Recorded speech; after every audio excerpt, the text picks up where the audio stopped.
everybody to M Class Email, the web series television show where we read your emails. Did we get promoted to TV? Yeah, we're on TV now. I think we probably could be on TV. Dude, I think we could. I think we need to go to like some city somewhere and just become the radio show. That sounds good. In that place. I think we'd be perfect for that. We'd be better at it than most radio shows. Yeah, we'd have to figure out a way not to curse or make pee-pee jokes as much. Well, they can make pee-pee jokes, but you gotta say words like pee-pee. Yeah. Okay, so, gonna go ahead and start the show off by saying that you can send your emails to mclassemail@gmail.com. We had... Singular. We had a shit ton of emails this time. That's awesome, except we can't read them all, or we'll be here till 5 o'clock in the morning. Yes, so if we didn't read your email, I'm very, very sorry. Keep sending them, though, because we'll remember and see your name a bunch, and then we'll start reading. We need them. I didn't think we were gonna get to the point where we needed to do this. I just thought people were just gonna not send us stuff, but prove me wrong. Prove me wrong, baby. Our first email is from Spivsy. I know him. Oh my god, you have to say this like the music from Friday the 13th. Give me that music from Friday the 13th, Josh. I don't know it. I don't know that. I don't song. remember that. I know the dun dun dun dun dun dun dun dun dun. That's like. Is it like? Is that Friday the 13th? Yeah. No, that's Jason. That's Jason. See, I'm thinking about Jason. Jason's Friday the 13th, isn't he? Oh yeah, you're right. I'm thinking of like, Nightmare on Elm Street. It's like track boys. Yeah. Okay. I tried, Spivsy. I tried. Tough. Listen up, guys. I'm gonna level with you. I don't like horror movies either. I like horror movies, alright. They're not my favorite. I haven't been watching a lot of Star Trek recently. Oh my god. You're out of the family. What the fuck? No reason really, it just hasn't been on my radar. I did something that was really similar though. Okay. That's right, the 1993 American classic alien abduction movie, Fire in the Sky. Oh yeah, okay, so I have like a story about that movie. It's starring James Garner and D.B. Sweeney? Yeah, D.B. Sweeney. So tell us your story before Spivsy gets into it. So, Travis Walton is the guy in the movie. He's a real guy. Fire in the Sky is allegedly a real thing that happened to him. That he sounds real. Says that he claims. So, I worked for a guy who did a bunch of like ghost shows on television. I'm not going to name them, but you can probably figure out. Yeah, I could probably put 2 and 2 together on that one if you wanted to really figure it out. And he knew Travis Walton, and they did one of their shows. They did was to like interview him or whatever. And so that's my story. I am vaguely connected to Travis Walton, who got abducted by aliens one time, supposedly. Through famed ghost television show creator Bilbo Baggins. Bilbo Baggins! Spivsy continues. It was a really average movie, which kicked some serious ass for about 10 minutes before it went back to being really average again and then ended. Yeah. I gotta be honest with you, I've never watched the whole movie. I've seen parts of it. I've never watched all of it. I've never seen it, period. It used to be on, like, USA or some shit. They used to show it on TV every now and then. Oh, yeah. And I changed the channel every time. Yeah, I did, too. I'd be like, I don't know. You kind of have to watch the whole thing. Yeah. I'm bringing it up because I want to ask, are there any alien abduction horror movies that aren't either bad or a little disappointing? There are loads of good movies where the alien comes to us invading our own territory, but I haven't found one yet which is about a human in an alien's territory. Okay. That's a lot of questions. The best alien movie ever made is Close Encounters. That's the best movie ever made about aliens. Is there abduction in Close Encounters? Yeah, the kid gets taken. Yeah, you're right. Yeah. Apparently the movie Extra is actually really good, like the B movie Extra. Oh, I never saw that. I only know about it because of the Best of the Worst. Oh yeah, yeah.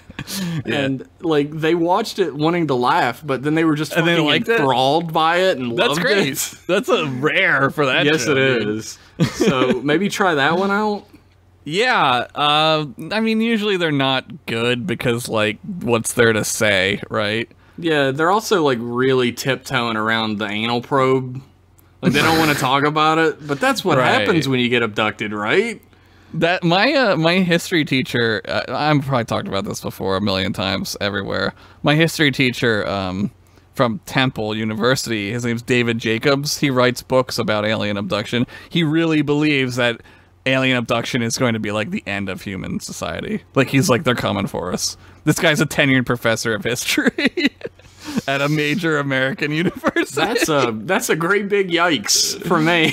Yeah. He was the class I had on the morning of 9/11. I went to his class. And he was like, "They're here." They're here. No.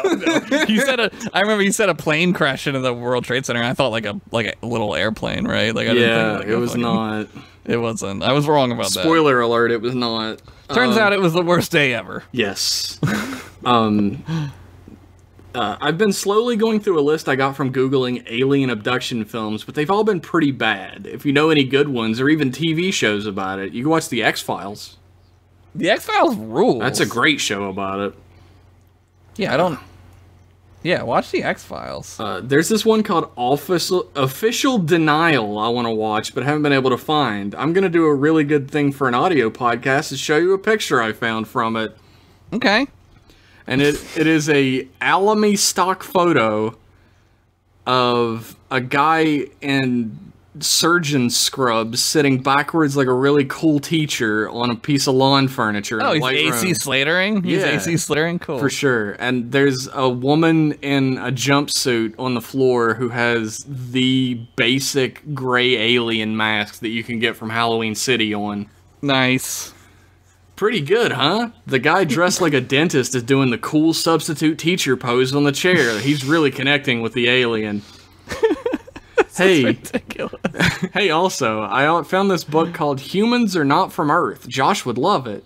Oh, it's the ancient aliens. Like, This guy walked into a wall and broke his nose, and instead of thinking, wow, I'm such a dumbass, I walked into a wall and broke my nose, he said, it's not my fault. Humans aren't designed to walk into walls because of evolution.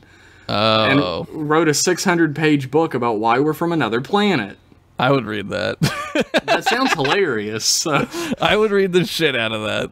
sorry, not sorry for bringing up conspiracy theories again and not really saying shit about Star Trek. Spivsy, who lost track of time, Spivsy, who has lost track of where he is in universe persona. What the fuck does this say, Spivsy? He's saying, I think he's trying to say he doesn't remember where his character is. Like, where is he at, right? His Like, in-universe in-universe persona is persona, at this yeah. point. So I'm just going to say I'm hanging out with some Andorians?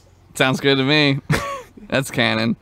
Spivsy is now hanging out with Andorians, everybody. What? Why, though? What is he doing? He's being dope, dude. I don't know what to- Elaborate. Tell us next time on M-Class Email. Will Spivsy hang out with more Andorians? Find out on the next inciting installment. So our next email is from Sam, Sam. and it's entitled. Samuel Sam. It's entitled Question. Okay, we're off to a roaring start here. Hello, Trek boys. Greetings, Sam. Hello, Sam.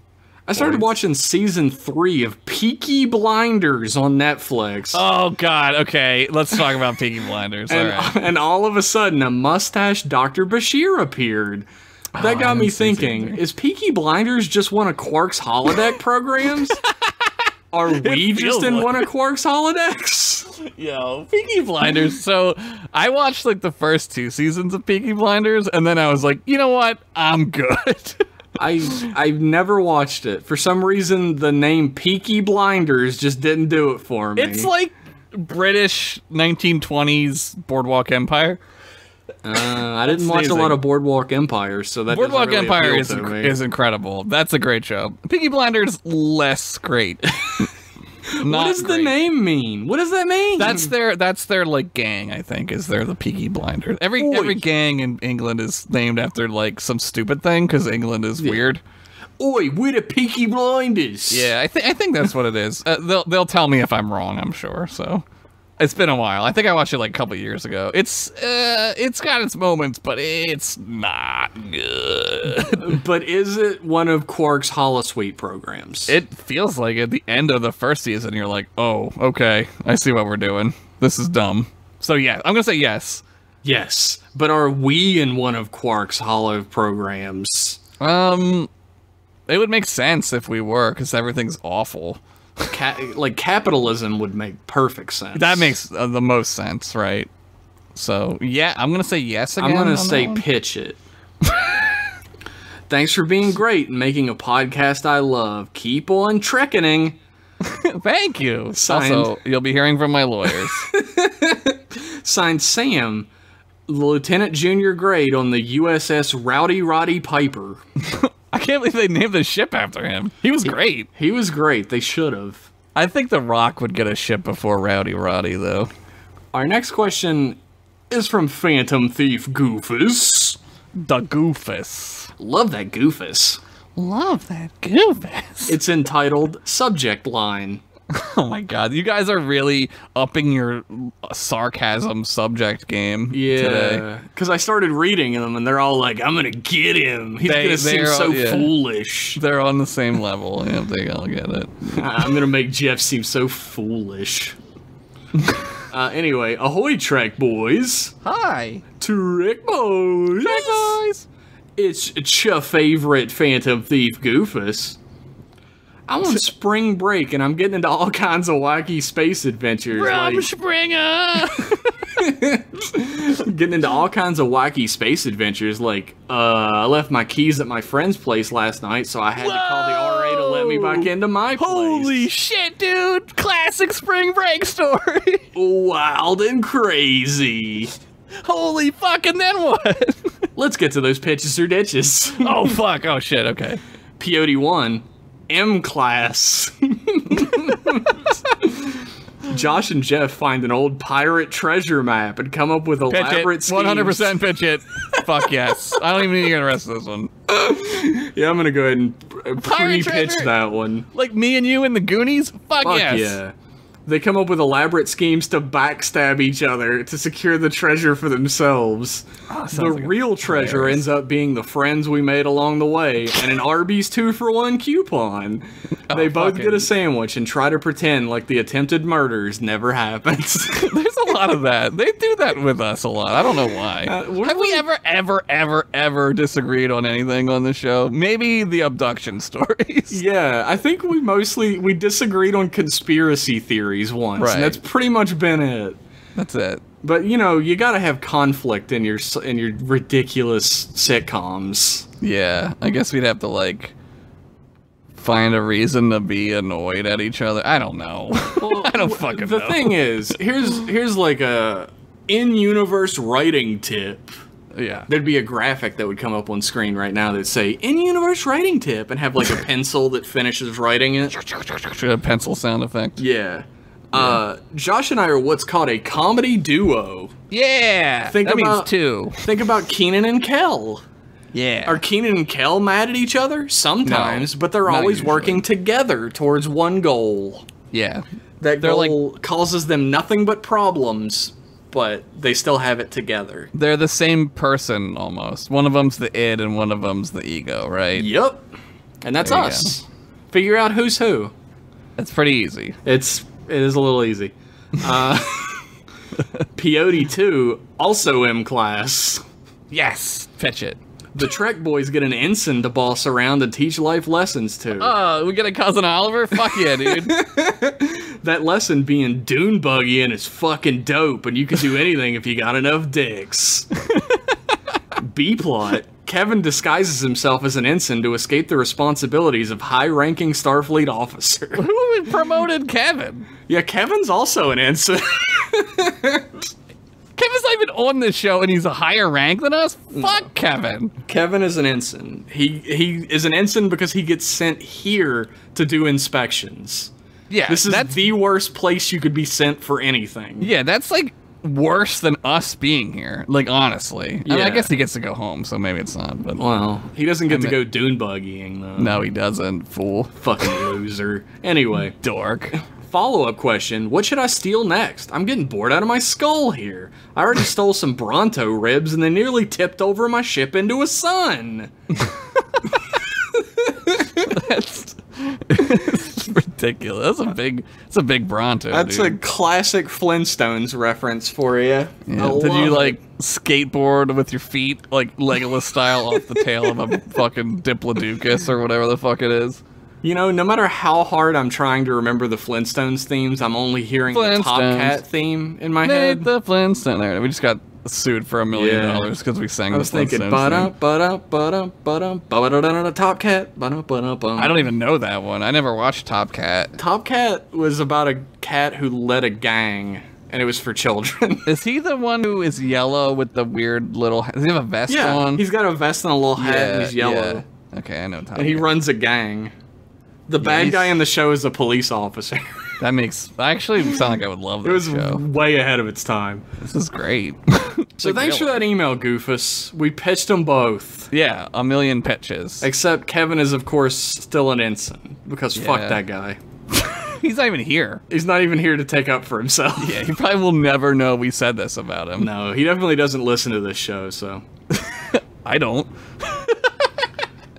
Our next email is from either Johan or Johan. I think it's Johan. That's a Johan. But it's Johan, Dahar Master to be. Oh, he's like a Klingoning. He's Klingon. Yeah, but his actual name is Johan. Yes. Salutations, Trek boys. Johan. Thank you for being pure and Thank you for being pure and dissing the Klingon double ding dong. Alliterative. On the subject of Discovery, why is it that no one in the darn series ever actually dies? Who doesn't die? Well, oh, right, the captain comes back. So far, Philippa, Tyler / Voke, aka Double Coke, and Double Coke. and Culber have, okay, I guess spoilers. Is Culber? Yeah, it's spoilers, sure, whatever. Culber is Stamets, like, boyfriend or husband, I forget. Oh, is he not dead? I'm guessing that, oh, this is also a spoiler. I don't know. I'm guessing the character who just died will be back later. Sorry Can for you- spelling errors. We're having problems with our universal translator. Can you whisper it to me so they don't hear you? Type it in the thing. Type it to me. Who dies? Oh, the fucking cyborg died. Frieza. Frieza died. Who Oh, cares? Frieza died? Oh, who Yeah. cares? Frieza never dies. He comes back. He comes back in Dragon Ball Super and becomes a good guy. Did you know that? That's actually pretty cool. I'd watch it. Thank you for being honorable in condemning Discovery. Kapla. All the best, Johan, Dahar Master to be. Nice. Um, Thank you. Nobody dies in that series because then the fans would be sad. Yeah, that series is bad. That's why nobody dies. So, like, when you're gonna have, like, a gritty series and, like, you're gonna start killing off people, like, they're gonna need to stay dead. Like, that's gonna need to happen. The thing about Discovery is it sucks. It's not a good show. Yeah, I agree. Season 2 so far, like, I've seen episode 8, and then I went back and saw episodes 1 and 2. Episode 8 is better than all of season 1, but still sucks. You said 2 was okay, though. Yeah, episode 1 also sucks. Episode Yeah. 2 is a legitimate Star Trek show. There's maybe one episode of the first season like that. The one where they go to that planet where, like, Saru turns into a weirdo. That's kind of Star Trek-y. a little bit, but this one was It's like not, though. it had a Star Trek moral to it and That's everything. amazing. Somebody the whole watched a episode- Star Trek episode? Wow. It was directed by Jonathan Frakes. Well, there you fucking go. The whole Jesus episode was fuck. about whether they should go against General Order 1, whether they should defy the Prime Directive The in order Prime to Directive, save yeah. some people. Yeah, that's great. That's awesome. And it was classic Star Trek as fuck, especially because most of the episode focused on Pike, who is an actual good character. Right. He's so out of place on that show. They're gonna because of ruin that. They're gonna ruin. He's gonna be in the chair. He's gonna get put in the fucking beep chair. Oh god. He's supposed to be on the Enterprise for another, like, 10 years after this, so hopefully not. But are they on? They're not on the Enterprise, though. The Enterprise showed up at the end of the season 1, remember? I didn't know And he, that. like, leaves the Enterprise to become captain of the Discovery. Wow, great. But he goes back to the Enterprise. Like, Is he on it now? canonically? Yeah. Also, did you know that Discovery doesn't take place before The Cage? It takes place after it? Because I Okay, didn't know so- that shit. So how long is the Cage from, like, Kirk?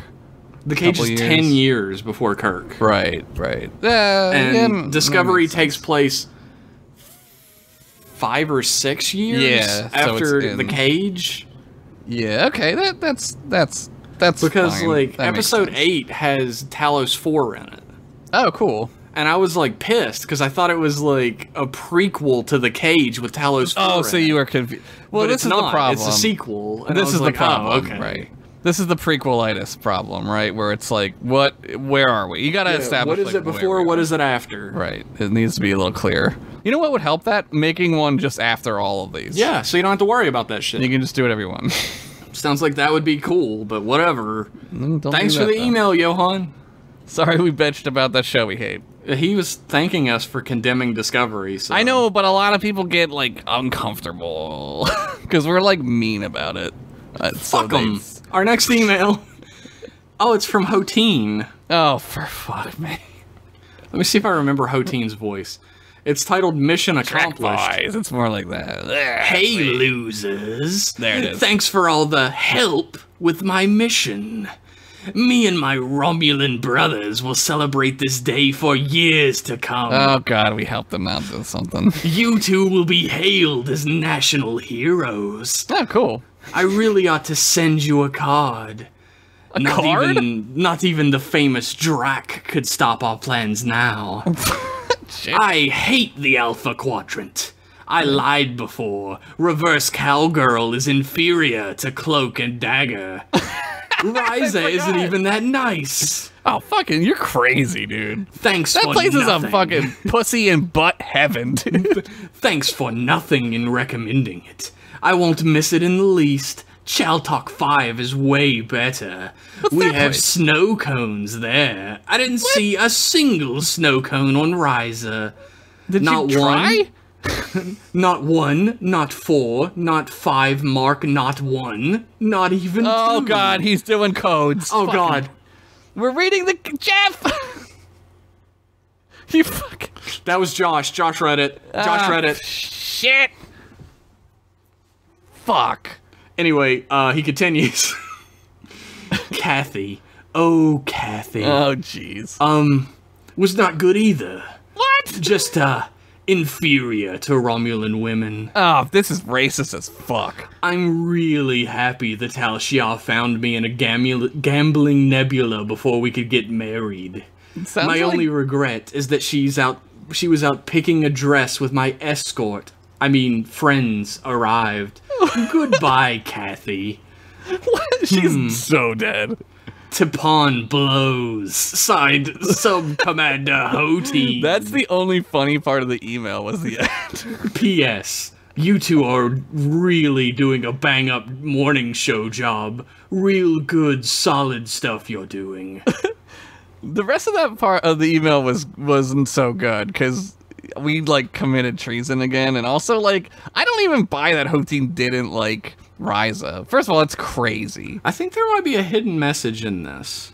God, I hope we didn't give away like a fucking like location or something. There's some bold words. Oh, what do the bold words say? Help me Oh, fuck. send Drac. Oh shit! He was lying. I knew it. I knew something. Everyone loves Ryza. That's Everybody of course. wants to fuck Kathy Reverse Cowgirl.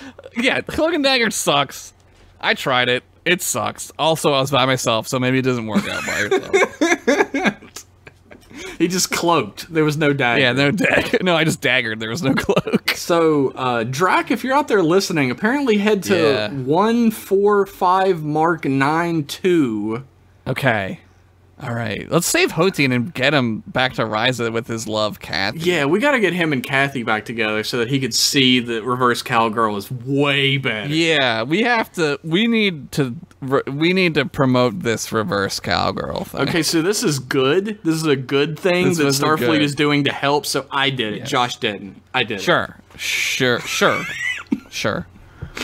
for that email, Hoteen. Hopefully we can get somebody out there to save your dumb ass. Yeah, don't get captured by your dumb friends or whatever. Your friends. Your Romulan friends. Our next email is from Boston Sean. Hi, BS. Uh-oh. He won't like that. It's entitled Gorn Baby Gorn. That's a good title. He begins, Trekkie babies will make your dreams come true. Oh, God, I love it. I love it. It's so good. Big fan of TOS with my mom here. Yes! Well, yes. Boston Mom is back. Boston Mom Dupree is back. Well, I'm glad we picked my collection. There's some goodies on the list. I'd like to preemptively apologize for the Voyager one. I think it'll remind us all why we dislike Voyager. I gotta be honest with you, I don't know which one that is. I don't remember that one at all. So. No one knows the titles of Voyager episodes. Because fuck them. Nobody who even was on Voyager knows the titles. Even the people who made the titles don't know. It was just a machine.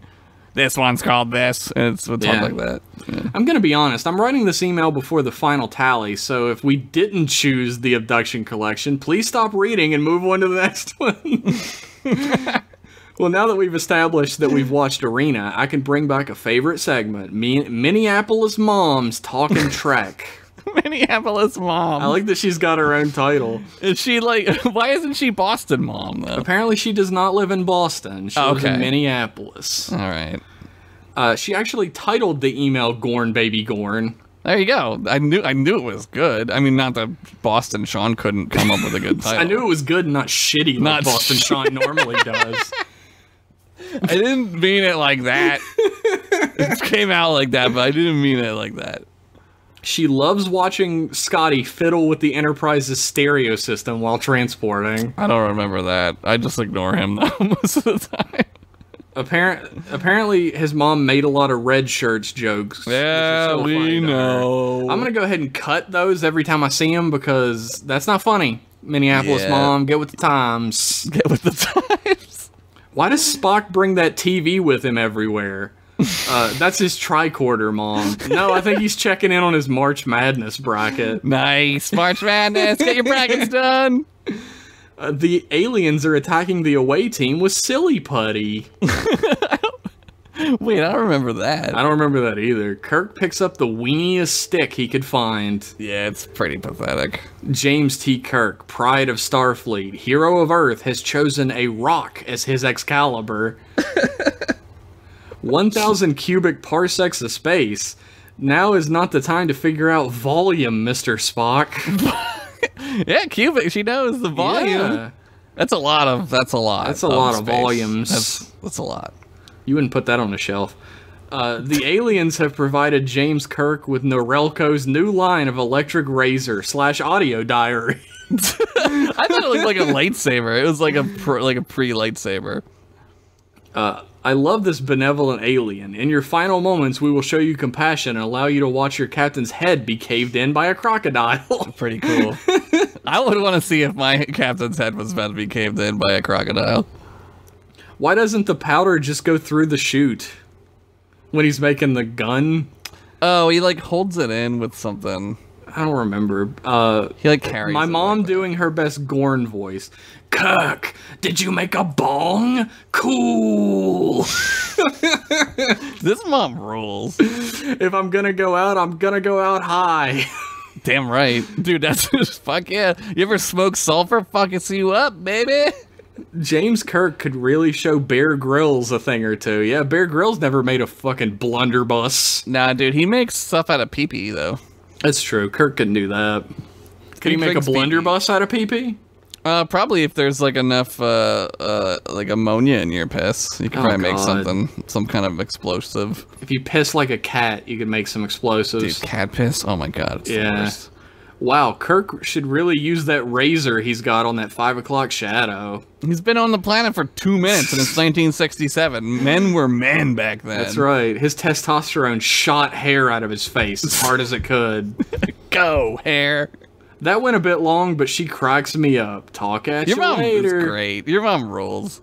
He literally wrote, bye! Bye! Signed, Boston Sean, Petty Transport Officer aboard USS Tapon's radio program. Awesome. I love Minneapolis Mom. She's Minneapolis great. mom rules. Our next email is from Graham. Graham? Like the weight? Like the name. Oh. Like H? Was there an H in it? Yeah, there's an H. Okay, like the Graham. Graham. Dear Trek Boys, if you had to choose between Sluggo Cola and Slurm, what would you choose? Wait, which one's Sluggo? Sluggo's the slimiest cola in the galaxy. Oh, right. In Deep Space Nine. I'm like in Slurm mode. I know where Slurm comes from. The Slurm comes from an alien's asshole. I'd go with Sluggo. Not knowing where it comes from would make me be able to drink Right. Sluggo. Right, I could drink Sluggo. It might be like really gross, but like I'll try Sluggo first. It is the slimiest cola in the galaxy. I don't like Mountain Dew, so I don't think I would like Slurm. And Dude, I think Slurm I've is told Mountain Dew. I think I've told this on air before, but like my grandma thought she was being like the cool grandma when I was a kid, so she Yeah. like force fed me Mountain Dew every time I came over there. I don't like Mountain Dew. It's gross. So I hate it now. Like I Yeah. can't drink it. It tastes so bad to me. Yeah, I don't like it. It's bad. I don't like it. Thanks, Grandma. I would get car sick on the way to my grandma's house, because she lived in the country. And then when I would get there, she would give me a big bowl of cornflakes. Like that was gonna fucking make me not want to throw up. Oh yeah. Oh But yeah. I still like cornflakes, so. Yeah, cornflakes are good. You I put like sugar on it? flakes Oh, better. fuck yeah, dude. Frosted Flakes? Hell yeah. Thanks for that email, Graham. We choose Frosted Flakes. Our next email is entitled Lost Captain Answers to Drac. Okay. Oh, is this thing recording? Oh, God, I hate this. This is Lieutenant Dross of the SS Battle Axe, and, you forgot the insult! Double dumbass on YouTube, Federation. Damn! Pee holes. Whoa! What did we do? Why did we deserve this? Nailed it. Fucking Dross. Have you seen Drac by any chance? He said he No. needed some space air and climbed into a torpedo tube? He does that sometimes. Well, Why? most of the time. He calls it the Spivsy maneuver. Oh, nice. Got a name out there. Anyway, he's been gone for 2 weeks now, and our logs show his trajectory passing through this sector. We just sent out a message about he's got to rescue Hotine. Hotine's like being held captive by the Imperial, whatever they're called. Yeah, wasn't Drac eating all our ice cream last week? Oh yeah, he was in the ice cream vault. Yeah, yeah. You think He he's might- still down there?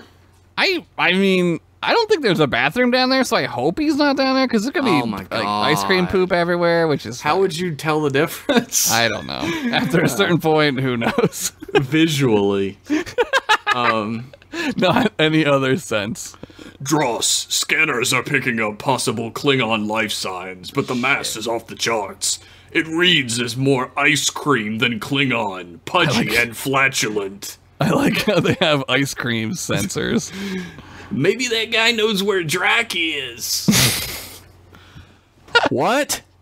Just cause he's Klingon doesn't mean he knows every Klingon. Who's that guy? Step aside. Hello? Hello? Hello? Why won't they respond? Oh, This is a message? You boys really spare no expense, huh? Hi, this is Kathy. Big fan of your show, although I don't appreciate some of the foul language. Kathy, let me just say you sound hot. Now, listen to me, boys. Drac has a job to do, so we need him back. I Those know. Tal-Shiar are doing who knows what to my teeny poo. And that just won't teeny do. Now, teeny you and Teeny, you are gonna go down and get drunk to Teeny move his fucking ass. Oh God. Oh my God. I'm not trying to get like involved in this relationship. Calm down, everyone. Boys, if you see our captain, tell him that his crew miss him, and leg day just isn't the same without him. At this morning's crew inspection, I could barely make out crewman Bark's lats. Sign Lieutenant Dross, XS Battle Axe, signing off. Bye, Dross. I love you, Dross. Dross fucking rules. Fucking poor Dross. He's such a little wimp. He's great. I would like to thank whoever writes these emails. That was incredible. For giving me stage direction for all of that. Like, That's the reason amazing. why the one voice was way too close to the mic is because it's entitled Fourth Way Too Close to the Mic Voice. You should.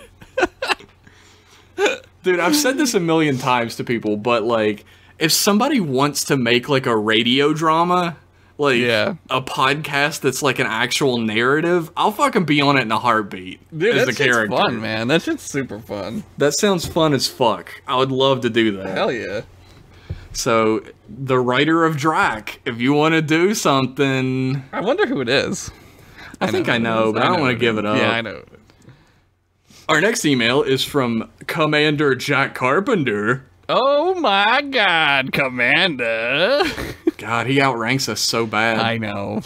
The He email outranks is- us with his muscles, too. I've seen him. He's pretty ripped. Yeah, it's ridiculous.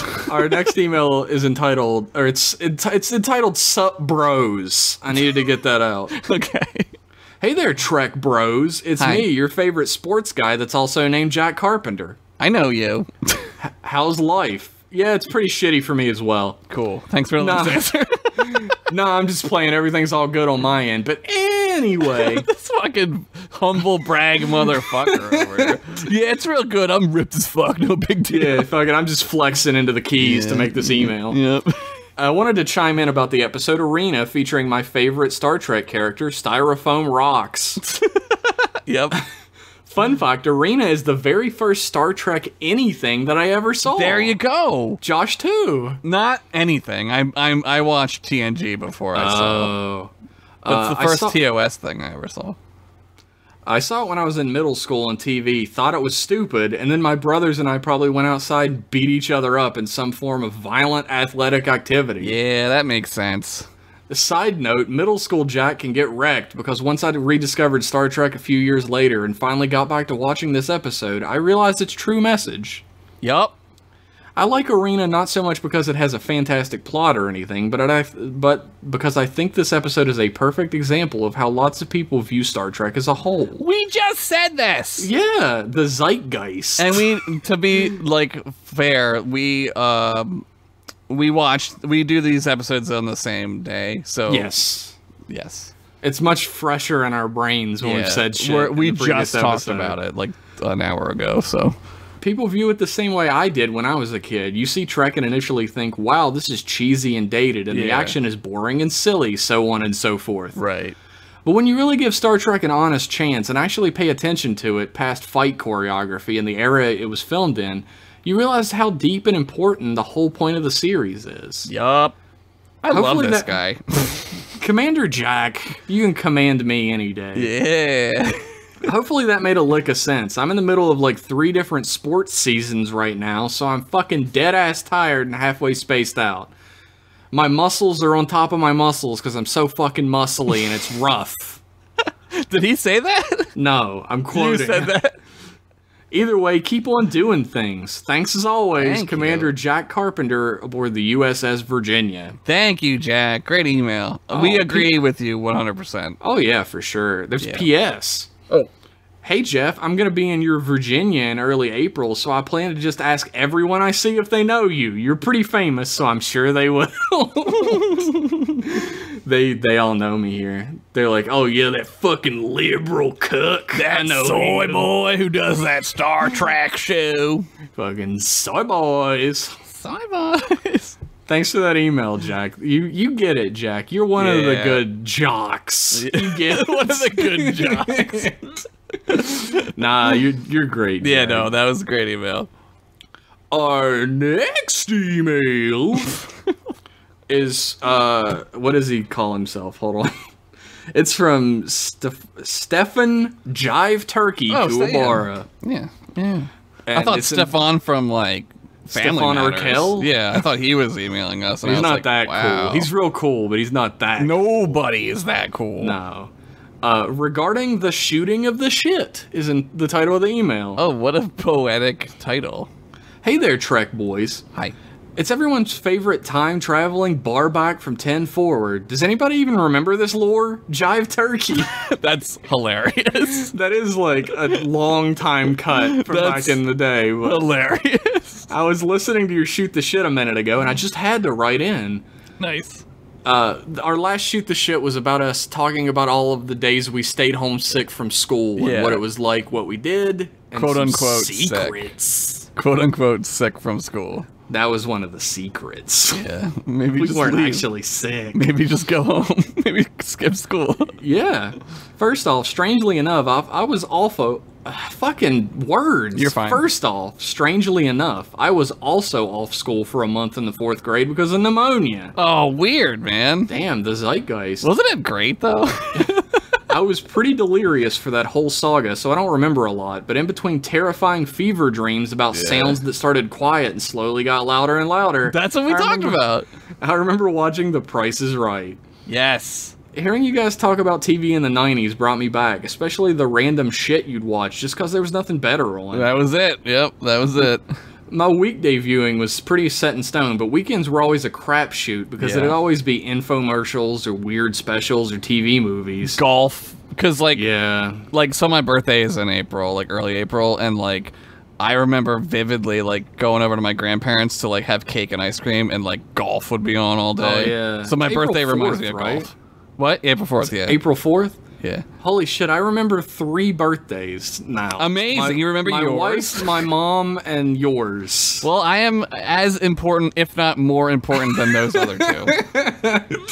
I wouldn't say that. Anyway, I mean, where are you now, Jeff? oh yeah, well, you got me there.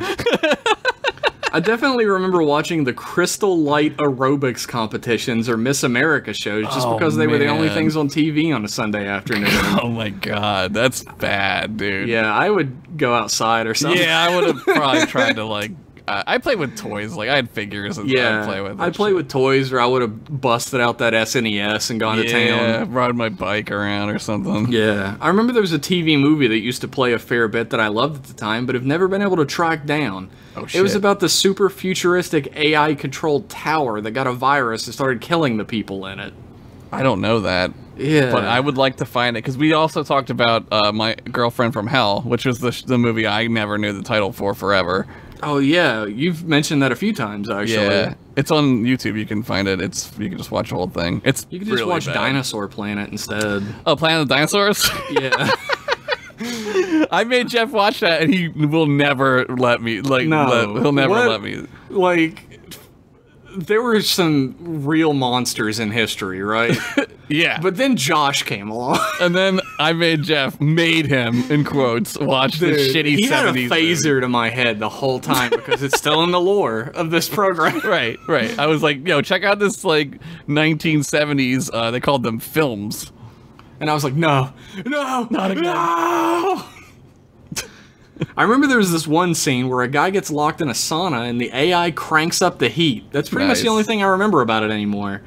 Also, I There's remember a- a movie about a plane that didn't have enough fuel because the people filling it up forgot about the switch to the metric system. Yeah, it was a Canadian TV movie. What? Oh God. Oh wow. Yeah, if it's Canadian, it might. I don't know. We don't have that. Did you watch, like... Do you remember when, like, Stephen King shit was, like, big? It was, Yeah, the like, TV miniseries. movies and shit. Yeah, they did miniseries. I remember when It came out, and that Yeah. still is good. Do you remember when the Langoliers came yes, out? with Balky. Balky's Yeah, in it. Balky's in that shit. That's That what I was movie thinking too, is Langoliers. fucking ridiculous. No, that TV movie is it's awful. That's awful. I highly recommend it though. It looks Like, so bad. It like, looks it's so bad, and like Balky is the most insufferable asshole He's that's the- ever been in anything ever. He's the worst in that. He's so bad. Probably in real life too. He's great in Sabrina. He plays an asshole, but he's great in it. He's great at playing a dick. Yeah, he he really is. Also, he's great as Axel Foley's friend. Aquel. Aquel Foley. Oh yeah, the like Serge guy is his who. name. Yeah. Yeah, Yeah. Well. he's great. Living in Canada, Cartoon Network was an unattainable dream for a long time.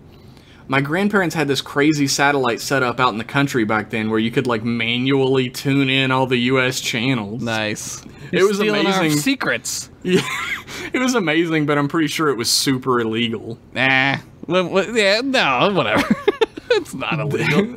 Their place was the only time I was able to see Cartoon Network and HBO back then. Yes, and me like, too. It's really weird how similar this is. You guys are like the same guy. Yeah, he's like Canadian me. In like 1998-ish, we eventually got our own version of Cartoon Network called Teletoon, but it wasn't quite the same. Yeah. They did play Pat Labor, Ninja Scroll, Macross, and New Dominion Tank Police movies Ninja at midnight. Scroll. Oh my god. Holy Dude, shit, Ninja Scroll. you got like great anime back then. Yeah. I remember Macross too. Dude, I remember Robotech. Like, we didn't get Macross. We got the company who like picked up 3 anime and just put them into one show and called it Robotech. Yeah. Yeah. After midnight, they'd have these weird French animated shorts called Lolita, Oh boy. Ooh la la. where this blonde woman would always lose her shirt in some kind of comical way. Oh, it's like French Benny Hill. Yeah, dude, I used to watch a lot of Benny Hill as a kid. Dude, Benny Hill was great. It was on hilarious. Cartoon Network. Or, I mean, sorry, Comedy Central. Yeah. Yeah, they played it on Comedy Central. Like, After school. they actually played it like before that on PBS. Yeah, it was like late night. You had to watch all the British shows on PBS. Yeah. Teletoon was weird back then. It just felt like someone threw a bunch of shit together and somehow it eventually worked. That's that was TV. Cartoon Network. Yeah, that was how it was, man. Cartoon Network felt like there was one guy in a room who was like putting the shows on for you. It was though. It was like a room full of people, like a room like full of people of like maybe 10 people. It's crazy, dude. It's so Yeah, crazy. it didn't feel like a team effort though. It really Right. felt like there was one guy. Well, there who was, like- running everything. Like the nighttime stuff was like a completely different channel, and that's where like Adult Swim comes from. Is like they were like, you know what, guys, William Street, do whatever you want. They were like, oh yeah, make stuff. We need shit, right? dude. Like back in the day, Cartoon Network, like late night Cartoon Network, felt like it was being broadcast directly into only your TV set. That's the amazing part about television from back then. Is there's a lot of stuff. That's why Mystery Science Theater is so popular. Oh yeah, it It's felt the like it same was going thing. straight to Right. your TV and nowhere else. Straight. It's why TV is great, and now it's terrible because nothing is like that now. Well, that's like the vibe we try to go with M-Class email. Yeah. That it's being sent directly to you, Right. but it is really. It is. But, I mean, it is. Like, I remember I would stay up and watch like the Tex Avery show or like Yeah. old Popeye cartoons. And every now and then there would be like a weird commercial that it was obvious that Cartoon Network made. Right. And it would make no sense and like be like almost nightmare fuel. And They you'd be like, what the they fuck would- was that? And they you'd would never be- see it again. Yeah, they would be like a minute and a half long commercials for the channel you were watching. Yeah. And it was like, but I'm here. Like, what do you like? What? I remember that shit, dude. I But, like, love it. You I would wish. you'd see like the ones late at night, and they would be weird as fuck. Yeah, they were. And weird. you just never see them again after that. You'd Yep. be like, no one would believe you when you talked about it. That was how Aqua Teen started. They showed it at 5 o'clock in the morning, and it was 11 minutes long, and it was bananas. Yep. And people were like, "What the fuck?" Like people like had to talk about it because the internet wasn't like it is. Like people would be like, "Did you stay up and watch like Cartoon Network last night? Like, did you see that show with the cup and the meatball?" Yeah, what the fuck was that? It was like this was like what happened on a regular basis with Cartoon Network, and then Dude. luckily they like that became like a thing and it was really funny. But like there were so many things like that where it just never came back. Dude, they were like, I was behind the wheel one time. Like, we always tell the stories where, like, I said this, I saw this, and somebody was like, nah, and then I proved them wrong, and I was the hero. Yeah. But I was the villain in a story about Aqua Teen Hunger Force, where somebody was like, hey, did you see that show about the cup and the meatball and the fries? And I was like, are you shitting? What are you talking about? Yeah, what are you talking about? Yeah. And they were like, yeah, I think it's made by the same people that make Space Ghost Coast to Coast. Yeah. And I was like, no, Cartoon Network makes that. Yeah. And he was like, no, like Cartoon Network, it's on Cartoon Network. Right. And I was like, you're dumb. They're from Atlanta. It was William Street, which they're not in. I don't think they're in Atlanta anymore. I think they went to LA. I don't know. Dude, I miss when they were like Ghost Planet Industries. Yeah, that felt like really like punk almost, like underground. Yes. It was, like Mystery Science Theater, right? Yeah. I have really fond memories of that time. That was like a really fun time of my life when I was like 17 years old and like I was just doing whatever the fuck I wanted and like staying up all night and like cheating on my girlfriends and shit. Like all this like high school shit. You had the like high school experience that people pretend they had. Yeah. That like no one I actually know besides you ever had. Everybody else is like, yeah, high school was whatever, or high school was shit. I had a lot of fun in high school. It was really fun for me. I thought high school was whatever. It was okay. Like, when I got to college, it got real fun. I figured out in high school pretty early on that it didn't matter. Like, but I was smart about it. Like, I wasn't like a burnout. Like, I got good grades and shit. Like, but I also knew, like, they can't really do anything to you unless you like kill somebody, right? Like they're not gonna like expel you for anything really that I would have done. So I got away with a lot of shit, but I was like real smart about how to do it. So I had a good time. He lived the dream. I sat like AC Slater every day.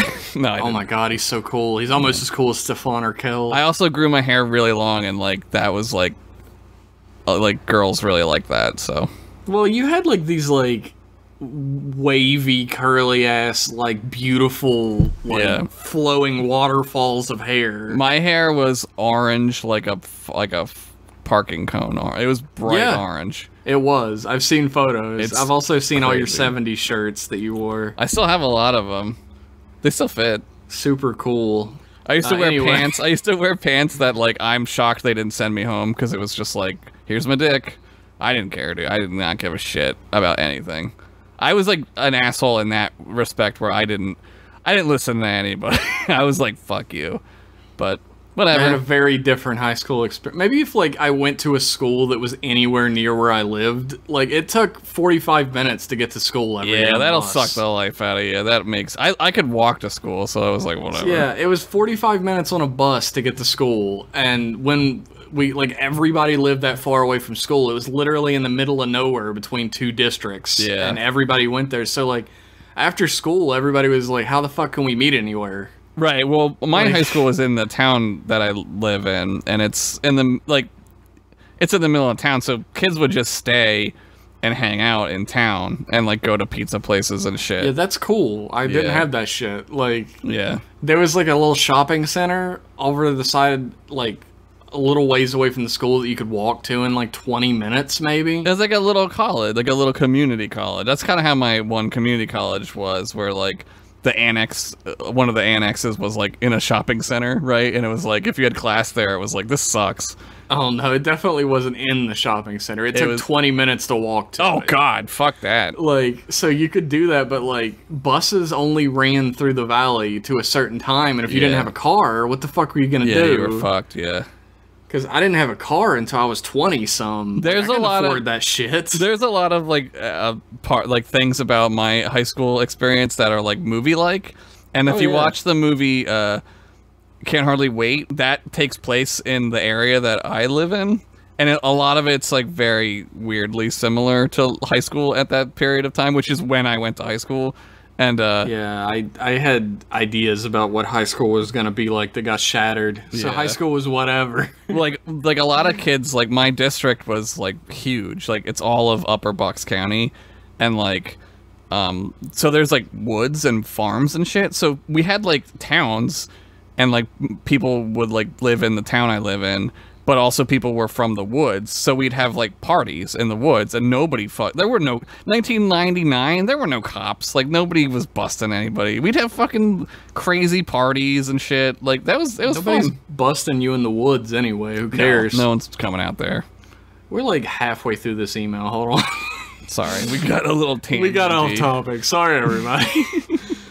This, of course, was all back in the days before I discovered time travel and lived out the rest of my life in the 24th century. Whoa! Some of the things you guys say sometimes make me think yous guys also found the Gataku's time wormhole in Tarleton, Ohio. What the what? Gataku's time wormhole in man. Tarleton, Ohio. That's where it is. How did he know? But I digress. I'm going to make a peyote just for kicks. Oh, it's shit. going to be from Discovery, and I'm going to try real hard to put it in the voice of the show. Oh god, here we go. Captain Kirk, the Vulcan, and Mr. Spock, a Corvath, they're orange with arm-like antenna on their eyebrows, hijack the Discovery. What? In the time it takes the two of them to murder and berate all the crew members of Discovery, they get boarded by a Klingon vessel that decided to be there because they test well with audiences. Nice. The Klingons, famous for their gunplay, are able to pin down Kirk and Mr. Spock and capture them. The Klingon captain, Frank, decides to punish the brash Vulcan Kirk by stripping him down and transporting him to his grandma's place. Upon stripping Kirk down, Frank notices that Vulcans have 3 dicks. Oh, goddamn! This is testing well with audiences. In a fit of rage, Frank decides that the Vulcans are an abomination and set out to destroy their homeworld, Cardassia Prime. To be continued. That's accurate to the voice of Star Trek Discovery, I would say. That is exactly how much they know about Star Trek. It's a dartboard. It's just a dartboard of Star Trek things. Cardassia Prime? Sure. Whatever. Spaceships? Anyways, Guinan's getting swamped with orders and she's running out of lemons. I gotta go replicate some more sliced lemons and maybe grab another case of Andorian wine. Good space night, guys, and may the Trek be always at your back and the stars forever in your view screens. Thank you. I just imagine him not wanting to replicate them, even though it's the easiest shit. Oh, I gotta replicate more lemons. Ugh, sucks. Thank you for that email, Stefan. Yeah, great. Mr. Jive Turkey. Yeah. Our next email is from Pizza Man. And it is entitled, Sincerely, Pizza Man of the Starbase Discord. I did rename our Discord. Our Discord is called Starbase Discord. Oh, that's awesome. I don't know how to pronounce this, so I'll try. It's done in, like, the, little baby voice. Ahoy, Twek boys. Twek boys? Yeah, I gotcha. Just one quick cross-fandom question for you. Okay. If you could swap 2 characters' places from Star Wars and Star Trek, assuming they kept all relevant abilities and stature, Okay. for example, Luke would keep his lightsaber and force powers, Picard would remain the captain of a prominent ship, who would you swap? And do you think evil Spock from Discovery would eat his pizza with that gross white sauce and no cheese? Because I do. He also sent us a photo of someone boiling a piece of pizza. Oh, that's disgusting. A pot of water with a piece of pizza in it boiling.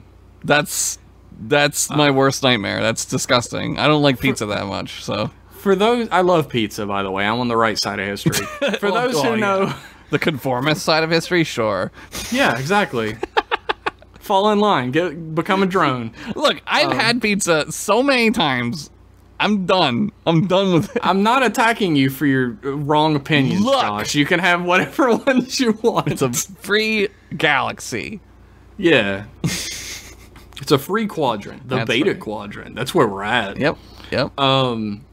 Anybody who spends any time in our Discord knows that Pizza Man is infamous for posting just the worst pictures. Yeah, on our I was there Discord. one or two times, and he was on a roll about whatever. He's got a focus. He's got some particular focuses. Yeah, he does. We're not going to get into him.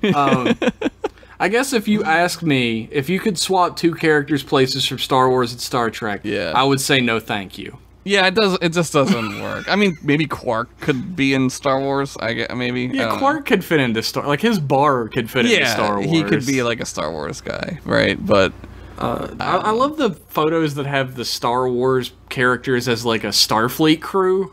yeah, I don't understand that. Like I like those. I think they're fun because it's the whole idea. One of the basic questions I always ask somebody who's into Star Trek Yeah, is, what would your job be right. in Starfleet? Like, what would your division and job be? Like, obviously, I'm operations security. Josh is sciences, wiener science. Yeah, which is a very important part of Star Trek going forward. Thanks to Discovery, it definitely is. Focusing on wieners and wiener sciences. Wrap I up your love- ding dongs, you ding dongs. I like that people usually make Leia the captain because it doesn't make any sense for anybody else to be. Well, she's kind of the captain in the new ones, right? She's like in charge. Yeah, she's like a general Yeah. in that one. Yeah. Yeah, I mean, like, I don't know. Han's the pilot, I guess. Chewie's the... I don't... Picard could be like a Star Destroyer captain, but only because he's British. Like, I don't know, right? Yeah, they all speak well, British. that doesn't sound great, so... That sounds terrible, but I don't want Picard to be a space Nazi. no, I don't either. I guess Jacked Mirror Picard from the comics could be a Oh, I'm space looking at him Nazi. right now. He's on my shelf. Oh, look at him. Oh, God, he's so hot. I'm coming right He's now. so fucking ripped. Oh, God, Data's half Borg. Oh, God, fuck yes. Dana Data's Troy is hot also as shit. so fucking ripped. They're all ripped, dude. You gotta be ripped to live in that fucking nightmare. They're all look like Jack That's the one Carpenter. we live in. Dude, it is. Fuck. I'm not ripped. Shit. We're fucked, dude. Yeah, we're dead. Thanks for that email, Pizza Man. I guess we refuse. Yeah, it's just I don't know. I think there's like I don't know. There's a lot of like Star Wars and Star Trek have literally nothing in common. They don't even like take place in space the same, right? You know what I mean? Like there's not No. even this. They both there's a lot of like well they both take place in space, and it's like but it's very different. It's just a very different. Star Wars takes place in like fairy tale space. Yeah. Where if you fall out into space, you can survive and shit. Yeah. Well, yeah. If you're Leia, I guess. Well, Yeah. it's fairy tale space. It doesn't follow scientific rules in the same Right. way that like Star Trek space Well, does. right, because like they have like their MacGuffin is like they have faster than light travel that puts them anywhere, right? Like it's hyperspace like in like a wormhole sense. Not whereas Star Trek it's like you still have to go like travel places. Yeah, it still takes weeks to get Yeah, places. It still takes a long time, yeah. They don't have anything in common. They don't even have the same laser beams. Yeah. Yeah, you're right. But I don't know. It's a fair question. I think it's better served by people who have like more of a soul than us, I guess. Thanks for the email, Pizza Man. Thanks, Pizza Mans. Hope can't wait to see your next picture on the Discord. Ugh. Our next email is from Rich Masters. Oh my god, here we go. It's entitled "It's Come to This." Oh, a no. Troy episode. Oh, it's probably still gonna be good though. Yeah. She was kind of in the last one too. There is nothing wrong with your view screens. Do not attempt to adjust this hail. I now control this subspace message. I control the horizontal Klingon dick and the vertical Klingon dick. That's how it works. For what may seem to be the next hour if you don't like my episode, I control what you see and hear. Damn. You are about to experience the frustrated wannabe author ramblings which reach from Earth to Satellite M, home of the Trek Boys. Great. I love it. Okay, this was written with monstrous jet lag, so I won't blame you if you ditched Where did this you one. go? He went to space. You don't get jet lag from space. You get space lag. Yeah. You get shuttle lag. They don't have those anymore. They all stopped. They don't do them. Don't depress me, Josh. We're about to read a Rich Master story. Well, then you won't be depressed for very long. Deanna and Riker are having dinner in Troy's quarters, and she's lamenting the upcoming crew evaluations. Oh, fuck, I hate these. A confused Riker states that they've done this so many times, but she's not worried about the crew's performance. She's worried about her own. With no families on the Enterprise E, her counseling responsibilities are virtually non-existent. Oh, I love it. I love like a bridge. Oh, this is great. Yeah. And she's feeling frustrated and angry at herself. Will understands why she might feel that way, but says that her skills as a diplomat, bridge officer, and counselor are why she's still on board. Yeah, she crashed the last one, Enterprise. Yeah, that's why they got the E. That's why they get this one. Before they can talk further, red alert sounds. Oh, shit. When they arrive on the bridge, Picard explains that the Enterprise's sensors picked up unusual readings from a Klingon bird of prey somewhere in the Bolian sector. Oh, fucking Bolians. They make great barbers. They do. As the Klingons and the Federation are currently in conflict following the events of Deep Space Nine. Oh, nice. Riker has asked the captain if it's wise to poke their nose in where it might be bitten off. But Picard says it could be a chance to gain some pull with the Empire. When the Enterprise drops out of warp, the Klingon ship seems perfectly intact, although surrounded by debris. As Picard asks for a magnification, we see the debris is actually the dead bodies of the Klingon crew and their cargo flushed out into space. What the fuck? The crew is stunned, but Picard orders the remains beamed aboard under quarantine. Uh-oh. Title: It's gonna be Skin Deep. It's gonna be The Thing. It's The Thing. It's titled Skin Deep, so that's a good guess. It's Geordi and Crusher have completed their initial investigations, and the bodies show nothing. No viruses, no bacteria, no damage other than exposure to space. The cargo seems fine too. Chemical compounds, the type used in Klingon fuel injection manifolds. Damn, that's boring as fuck. It's super Star Trek. There's a slight variance in the scans, but it's well within parameters. Picard asks them to finish their studies and then start transferring the logs from the Klingon ship. He wants results tomorrow. It's been a long night, and they should get some sleep. In the cargo bay, dark chemicals start to trickle from the barrels. It's a goddamn thing. I knew it. Troy wakes up in a cold sweat. Some sort of nightmare has shaken her. Oh god, she goes to the bathroom. Those. She's got a little bit of premonition. Yeah. She goes to the bathroom mirror. Nocturnal premonitions.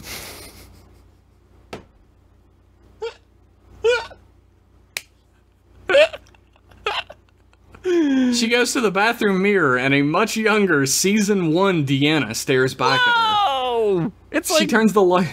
fucking, what's his name? Samuel L. Jackson. Sorta. He aged her. She turns the lights on, terrified, but the reflection has returned to normal. She goes to 10 forward for breakfast, only to find Riker, Geordi, and Beverly already there. What? When he tries... Why are you always calling her Beverly, Rich? Means a field of beavers. Crusher. Dr. Crusher. Bev. Old Bev. He's friends with her. They know each Old other Bev. from ages back. You know Bev. Everyone knows My a friend Bev. Everyone's grandma knows a Bev, right? When she tries to join them, they stop talking. As she sits down, Geordi and Beverly leave, saying they have work to do. What the fuck? Riker is uncharacteristically mean to Deanna, telling her if she were serious about her position aboard the ship. He's made some queries, and the Farragut is looking for a new counselor. What the Deanna fuck? is shocked by his coldness. I don't want to go to the Farragut. That's a stupid Nebula class ship. Fuck that shit. I want to go on some wonk-ass Nebula class ship. I want to be on a fucking Enterprise D or E. Or F. I want to get real hard on that Enterprise F. Oh yeah, oh yeah. Throughout the day, she notices people staring and whispering about her, and is gradually being frozen out of the investigation into the events on the Klingon What the hell ship, is happening? with Crusher and Geordi both telling her it must have been an accident, and nothing more. Shit. After another nightmare, she goes to see the captain to tell him about her worries. Instead of reassuring her, Picard relieves her from duty and orders her to her quarters. Oh man. Troy calls Data to her quarters, worried that there's something wrong with the crew. They don't seem right. Data says he'll investigate further. Data's Hours later, reliable. Riker visits, and when she asks if he's seen Data, Will tells her that Data is undergoing emergency maintenance. Damn, they're all fucking things, dude. Oh my god. They're thinged up. You gotta get the flamethrower. Troy with a flamethrower. Fuck yeah. She's fucking Ripley. She like pulls the sleeves off her outfit. Yeah, I was like, fucking rips. That's exactly like the one I'm looking at. Hell yeah. Troy uses her command clearance and taps into the communications to eavesdrop on a briefing. That's Troy is mentioned, and Picard tells the crew to keep her busy. What the fuck, dude? That's fucked up. She leaves her comm badge in her quarters and stealths her way to Data's lab. She finds the commander but can't reactivate him. However, on his computer are logs from the Klingon ship detailing an expedition to retrieve the remains of a Federation shuttle in the Zed Lapis system. Why does that sound familiar? I don't know. The Klingon's captain's logs start to become more and more paranoid, and it mentions depressuring the ship before letting anyone interfere with his This guy plan. is out of control. Before she can get any more clues, Geordi and Riker try and break in, but she hides behind an access panel Data has hollowed out for Spot. She hears Riker and Geordi discuss the need to incapacitate her fast. Damn. She makes her way to the comms lab and tries to send out a general distress signal, but black oil pours through the walls before reforming into the shape of... No! Armus. Oh, this fucker! The fucker who slapped... what's her name? I can't remember her name. Fucking, fully functional. Fuck, why can't we remember? Why are we doing this to ourselves? What has happened to my brain? Oh my god, we're getting Armus. Tasha Yar. We're getting Oh, Tasha Yar, thank god. Oh my god. Armus slapped Tasha Yar to death. Yeah. In season 1 of Star Trek. Slapped hard. Bye, Armus. He's been waiting for the perfect time to get revenge on Troy, and it finally arrived in the form of curious Klingons. Damn, Armus is back. All he had to do was find the Enterprise and make the crew kill themselves. Damn. He knew the soft Enterprise crew wouldn't be able to resist coming to the rescue. He's had 10 years to harness his abilities. This thing is pissed off. And now he's not just telekinetic, but he's telepathic too. Damn it, dude. The only person he hasn't been able to hurt with his power is Deanna. As an empath, he can't overpower her. With the entire crew under his thrall, he's making them all exist in a rage-filled agony. It's a tax on him to control so many minds, but it'll be worth it to watch Troy witness her friends die one by one. Damn, man. He's too busy monologuing to notice her activate a high-pitched feedback from the comms panel, temporarily distracting Armus and allowing her to escape. Troy runs, desperate to find an escape via a turbo lift or Jeffries tube access. But the crew are waiting at all exits, zombified under Armus's influence. Fuck, dude, I hate Armus. Sensing Armus chasing her, Troy activates a comm panel. With the shuttle bay and escape routes cut off, the only other useful rooms are Cargo Bay 2, Stellar Cartography, and... of course! Armus slithers down the hall and is able to locate Troy, taunting her. He enters a dark room and is hit by a phaser beam, then another, then 10 more. As the lights come on, a Starfleet security team appear, firing at the intruder. Armus is too strong, indoctrinating them all, bending them to his will. Whoa. As scores of Starfleet crew members appear, he does the same to them, adding to his army, and then catches sight of Troy. He grabs her with oily tentacles, holding her in place as he gloats. Damn, dude, this guy sucks. He's anime as fuck right now. Haven't you heard of a holodeck, Troy says? Idiot. Computer. Freeze program. Ooh. Armus screams in pain. The security team pauses, and Armus asks what magic this is. Troy explains that she had sensed the malevolence in her dreams getting weaker as more crew fell prey to the telepathic abilities. Damn. And now that he's spread himself far too thin, he's given her an opening. Troy projects her own negativity and doubt back at him, making it feel like a weapon. In his weakened state, he's defeated, still alive, but seemingly brain dead. Nice. Comatose that fuck. After the dust settles, Deanna tells her story to the team in the briefing room, and Riker comments that it's good that she's still a part of the crew. She's saved the entire ship. Troy agrees, teasing them all that their performance evaluations will reflect their dereliction of duty. Oh, damn, that's great. Oh, fuck, just look. Rich. Yeah, I don't. Why are you so good? I don't know. I want these to be real. I want these to be real.